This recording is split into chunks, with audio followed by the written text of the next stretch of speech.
होली के फूल टू कर तैयारी निकल बहरी छोड़ा अटारी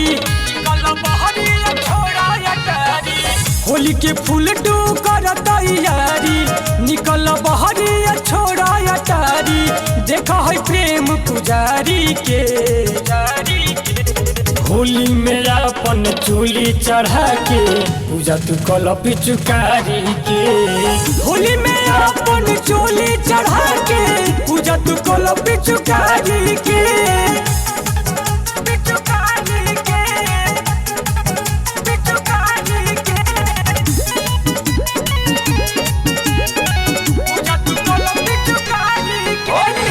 मांगी के मन ताज किला रंगाला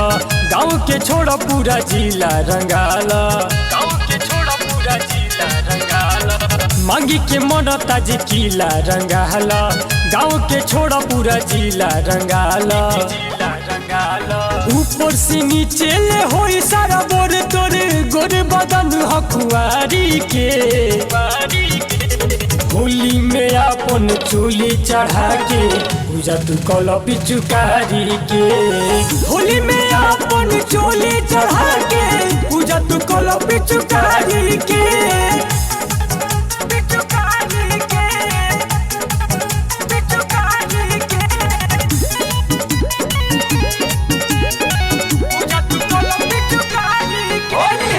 हरा पियर रंग यौरी फेंके ललका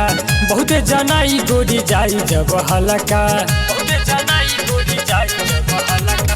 हरा पियर रंग यौरी फेंके ललका बहुते जनाई गोरी जाई जब हलका मोर पिचकारी बावे सबका पे भारी फेंकेला रंग फुफुकारी के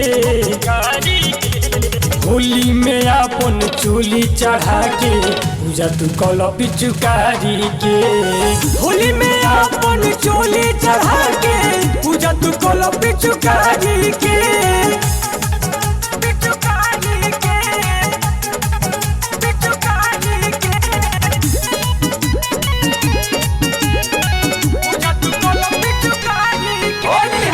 सुनरी जान तनी निकल बहरिया आइल बानी लेके रंग तुहरे दुआरिया सुनरी जान तनी निकल बहरिया